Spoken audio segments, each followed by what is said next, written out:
Sir ನಮಸ್ಕಾರ. ಇದು ರಾಷ್ಟ್ರೀಯ ಹೆದ್ದಾರಿಯಿಂದ ಒಂದು 3/4 ಕಿಲೋಮೀಟ್ರ್ ಅಂತ 2 ಎಕರೆ 7 ಗುಂಟೆ ಜಮೀನು ನೋಡಿ. ಇದೆ ಎಂಟ್ರೆನ್ಸು.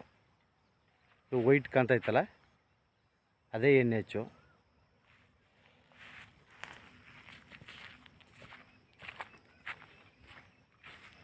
ನೋಡಿದೆ ಅದ್ಬಸ್ ಮಾಡವ್ರೆ, ಸುತ್ತ ಅದ್ಬಸ್ ಮಾಡಿ ಫೆನ್ಸ್ ಮಾಡವ್ರೆ. ಒಂದು ಬೋರ್ ಇದೆ, ಒಂದು ಮನೆ ಕಟ್ಟೋಕ್ಕೆ ಒಂದು ಫೌಂಡೇಶನ್ ಇದೆ, ಡ್ರಿಪ್ ಇರಿಗೇಷನ್ ಐತೆ, ಪ್ಯೂರ್ ರೆಡ್ ಸಾಯಿಲು. ಡಾಂಬರಿಂದ 300 ಮೀಟ್ರು, NHಯಿಂದ 3/4 ಕಿಲೋಮೀಟ್ರಿಗೆ ಇರೋಂಥ 2 ಎಕರೆ 7 ಗುಂಟೆ, 2 ಪಾಣಿ ಬರುತ್ತೆ. ಜನರಲ್ ಪ್ರಾಪರ್ಟಿ, ಸ್ವಯರ್ಜಿತ ಆಸ್ತಿ. ನೋಡಿ ಸರ್, ಇದೆ ಇದೆ ಬೋರು, ಎಲ್ಲ ರೆಡಿ ಇರೋದಂತಹ ಜಾಗ. ವಿಲೇಜ್ಗೆ ಹತ್ರ ಇದೆ ನೋಡಿ. ಪಕ್ಕದಲ್ಲಿ ಯಾರೋ ತೋಟ ಮಾಡೋರೆ. ಆಮೇಲೆ ವಿಲೇಜ್ ನೋಡಿ, ಇಲ್ಲಿ ಗ್ಯಾಪಲ್ಲಿ ವೈಟ್ ಕಾಣ್ತೈತಲ್ಲ, ಇದೇ ವಿಲೇಜು ಭಾರಿ ಹತ್ರ ಸರ್.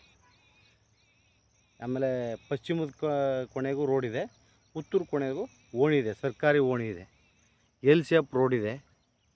ಚೆನ್ನಾಗಿದೆ. ನಿಮ್ಮ ಐಡಿಯಾಗೆ ಬೇಕಾದಾಗ ಒಂದು ಮನೆ ಕಟ್ಕೊಂಡು ಆರಾಮಾಗಿ ಇರ್ಬೋದು. ಇಲ್ಲಿ ಫಾರ್ಮ್ ಹೌಸ್ಗೆ ಅಂತ ಯೋಗ್ಯವಾದ ಜಾಗ ಇದು. ಆಮೇಲೆ NHಗೆ ಹತ್ರ ಇದೆ, ಯಾವ್ದಾದ್ರು ಫ್ಯಾಕ್ಟ್ರಿನವರು ಮಾಡ್ಬೋದು. ನಿಮ್ಮ ಅನುಕೂಲ. 2 ಎಕರೆ 7 ಗುಂಟೆ, 2 ಪಾಣಿ ಬರುತ್ತೆ. ಚೆನ್ನಾಗಿದೆ ಸರ್ ಜಾಗ ನೋಡಿ. ಇದು ಪಶ್ಚಿಮದ ಕೊನೆ ರೋಡ್ ಇದು.